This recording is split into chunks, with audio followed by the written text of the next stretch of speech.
पौर परिषद उपाध्यक्ष विरोध में अनास्था प्रस्ताव स्थगित रहा। रायगड़ा पौर परिषद उपाध्यक्ष शुभ्रा पंडा विरोध में बीजेडी काउंसिलर मान द्वारा अनास्था प्रस्ताव आगत करा। उपाध्यक्ष शुभ्रा पंडा हाइकोर्ट को द्वारस्थ होते कोर्ट अनास्था प्रस्ताव उपर स्थगितादेश आदेश जारी रखिंट। परवर्ती समय कोर्ट का निर्देश अनुसार गणति हेब फलाफल घोषणा करा जिवो बोली उपजिल्लापाल निर्देश देइछन्ति। उपजिल्लापाल श्री रमेश जेना अध्यक्षतार भोटिंग प्रक्रिया करा जायथिला। भोट देबाकू 21 जन काउंसिलर उपस्थित होइतिबा देखिबाकू मिलिछि। अनास्था प्रस्ताव सामना करुथुवा शुभ्रा पंडा जिला बीजेडी सभापति जगन्नाथ सारकांक सह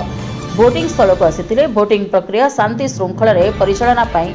2 प्लाटून पुलिस फोर्स नियोजित होइछन्ति। सूचना अनुसार बीजेडी पूर्वतन सभापति श्री भास्कर राव बीजेडी दल को अलविदा कही नूतन दल विजु स्वाभिमान मंच नामक एक संगठन गठन करिसेंति। उक्त संगठन में उपाध्यक्ष शुभ्रा पंडा जोग देई नथिले, सेथिबे तांका विरुद्ध रे षडयंत्र करा जायछि बोली बुद्धिजीवी महल रे चर्चा जोर धरिछि।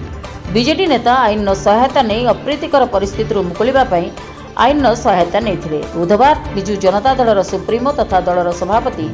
नवीन पट्टनायक ओडिशा पौर संशोधन नियम 2018 नियम 46 ख द्वारा दि जाइथिबा क्षमता व्यवहार करी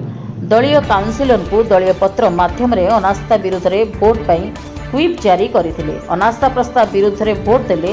दृढ़ कार्यानुष्ठान नियाजिबो बोली नवीन पट्टनायक धमक मध्य देइथिले। कोर्ट निर्देश देइछन्ति जे रायगड़ा पौरपालिकार उपाध्यक्ष पदवी पई अनास्था प्रस्ताव परवर्ती तारीख पर्यंत एही कोर्ट को अनुमति बिना प्रकाशित हेबो नाही। बैलेट बॉक्स सील करी रखा जाइछि।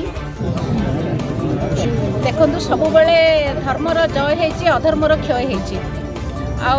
मु रायगड़ा भाइस चेयरमैन हिसाब से मत आम प्रिय पूर्वतन मुख्यमंत्री नवीन पट्टनायक सिलेक्ट करते नॉमिनेशन फाइल करते नेतृत्व में आमर समस्त काउंसिलर भाई भौणी मैंने जो मैंने बीजेडी अच्छा मत माने सहृदयतार सहित सपोर्ट करते किंतु केते जन आमर जो माने कि स्वार्थ को नहीं काम करछन्ती जे कि ओडिशा माने दक्षिण ओडिशार राजनेता निजको पितामह भीष्म बोली कहउछन्ती तांकर नेतृत्व रे तांकर किछि स्वार्थ साधन करिया पई मोर प्रिय काउंसिलर भाई भौणी मानकू बळी पकेइछन्ती आ सेमानकू मो एग्नेस्ट रे कोनोसी मध्य कारण नथाउ से मानकू उस्केइछन्ती आउ भी नहीं लुकायित अवस्था भी रखी काले से मो सहित किसी कथबार्ता है से सुजोग दि जान ना मत घर लोक भी कहते मैडम सब फोन नहीं रखी आपण को चाहूँ से कथापी कितु हो पारना तो अत्यंत दुखर विषय से जहाँ हो नवीन पट्टनायक आम सहित अच्छा आम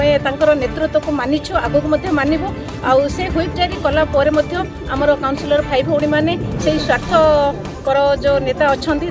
प्ररोचन कई देखे ना नवीन पट्टनायक नेतृत्व को से चैलेंज कलापर फिल हो मत किंतु आशा अच्छी से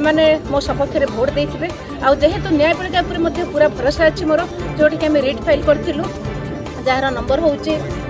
28515/2025 आउ से रिट माध्यम न्यायालय आमको न्याय देइछन्ति से वर्तमान जो डिक्लेरेशन करने स्थगित रखा जाइए परवर्ती शुणाणी से वैकेंट है जहाँ भी हाईकोर्ट ऑनरेबल हाईकोर्ट ऑर्डर देवे से अनुसार कार्यक्रम आगक निहब आउ जहाँ आमर सुप्रीम कहे से अनुसार आम दल पदक्षेप जारी कर लोक गोटे नियम हिसाब दंड विधान दिया सेटा तो सुप्रीमो ही आमर डिसीजन नेबे से कौन करेंगे कौन ना दलर जे मेन से ने आम तो माने लीडरशिप रे आम काम करुछु आउ निजको गर्व अनुभव करुछु जे आम नवीन पट्टनायक सब उत्तरदायित्व माने धन्यवाद। विरोध देखो व्हिप जारी है आज जो नॉन कॉन्फिडेंस मोशन आसाला व्हिप जारी है एक्चुअली जो एजेंट देखा कथा पॉलिटिकल एजेंट को देखा कथा तो कहीं देखे ना 21 आउट ऑफ 21 सिंगल जने देखे से हूँ भाइस चेयरमैन कोड़े जन से देखे कौन कह जितबार शुणु आम तो आशा बांधु निश्चित भाव जितबू से कथा नहीं किंतु सब्जडिश अच्छी आम कहटा ठीक कौन कले सील कलापर के रिजल्ट आसो कौन कुछ ही आस